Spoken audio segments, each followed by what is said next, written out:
Mastermind, Strategist for Hire. Written by Clouds. Read by Distracted by Books. Chapter 4. Embracing the Role. It had been 6 months since Izuku's fateful encounter with All Might. It seemed like a lot longer to Izuku. A lot had changed since he was a bright-eyed kid holding on to a dream of becoming a hero. He had learned a lot about computers and hacking to help with his villain work and was planning on going to a high school that emphasized programming. He still did most of his villain work in internet cafes, but moved around frequently to prevent being tracked. He also had tried picking up as much as he could about money laundering to prevent anyone from tracking his funds. His prices went up with each plan he sent out, and he had yet to reach a point where his clients refused to pay. He had also been cleaning Dagobah Beach.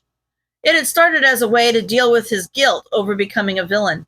Maybe if he did something good for the community, it would cancel out the harm he'd caused. Izuku was gradually coming to terms with his new life, letting his bitterness at society combine with his pride at a job well done to drown out his regret. He didn't get panic attacks anymore when he opened the news and saw that one of his plans had been carried out. He still got nervous and somewhat nauseous, but even that was getting replaced with satisfaction. It didn't hurt that every message in his inbox fed his ego, as villains were constantly thanking him or demanding his services. For the first time in his life, he had people who didn't think he was useless. It was like a drug, and Izuku couldn't get enough of it. So far, he'd sold the murder plans for 10 heroes, and that wasn't even counting the numerous robberies, non-hero assassinations, and other crimes that he'd planned. But people were starting to catch on.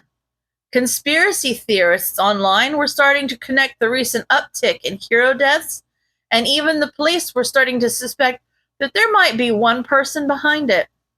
Villains were starting to come to him with higher profile targets, but were also starting to demand face-to-face meetings rather than just through a screen. Which was why he'd never stopped cleaning the beach. He knew that one act of good wouldn't make up for the bad he'd done, and he was getting to the point that he didn't want it to. But it was excellent muscle training, and he needed to be strong if he expected to survive in the world of villains. Izuku caught movement out of the corner of his eye as he hefted a microwave and began to carry it toward the dumpster. He had started to suspect this morning, but now he was sure. He was being followed, which meant that someone had managed to figure out that he was Mastermind. The only question was who.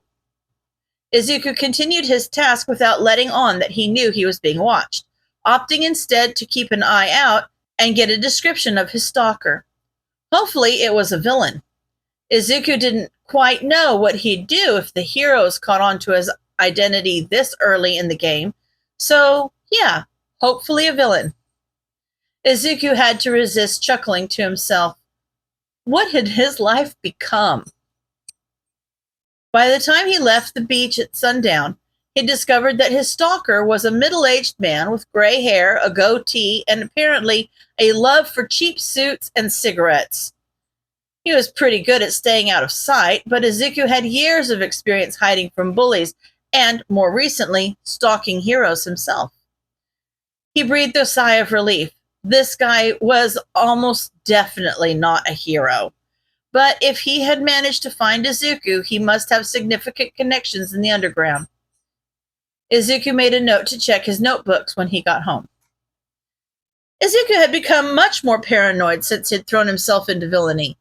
Call it a combination of a guilty conscience and an anxiety disorder or whatever, but the end result was that Izuku was neurotically careful when it came to not getting caught. He had an irrational fear that somehow a cop would try posing as one of his clients online, get him to send a murder plan for a hero, then somehow use the IP address to track him and take him to jail. Yeah, maybe Izuku had been watching too many crime dramas, but it could happen.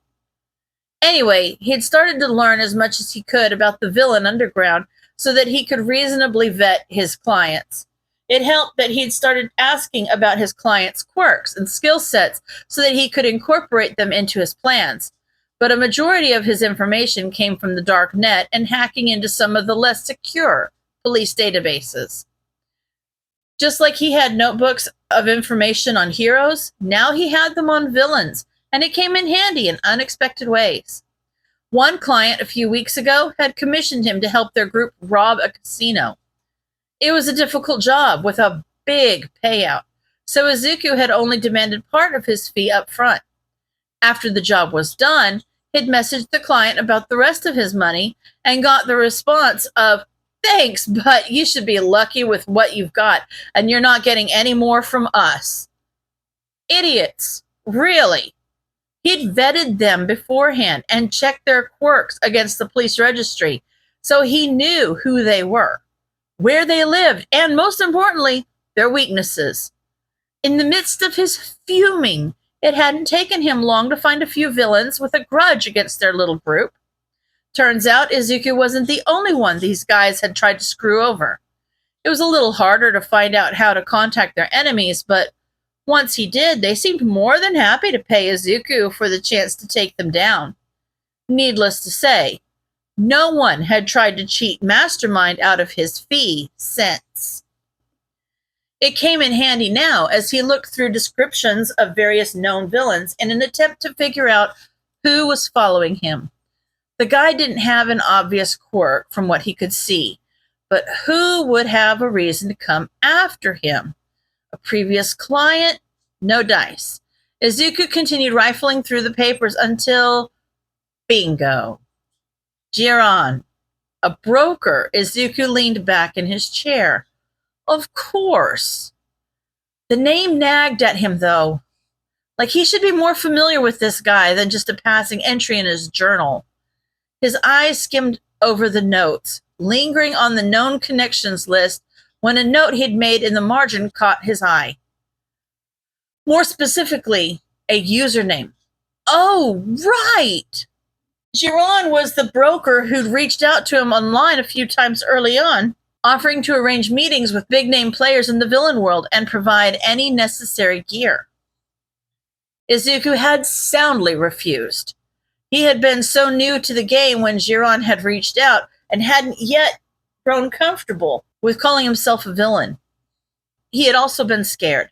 One of the main reasons he liked working online was that his skills could speak for themselves. He had a sneaking suspicion that Mastermind's credibility would tank the moment word got out that he was just a quirkless teenager. Things are different now, Izuku mused. Yeah, I'm still a quirkless teenager, but at least I've gotten used to the fact that I'm a villain now. I've got a reputation. A big reputation if the copycat masterminds popping up to sell inferior plans was anything to go by. A reputation I need to uphold. So far, Izuku had been able to take care of the copycats fairly quickly, using the same methods he used for cheating clients. But one could never be too careful.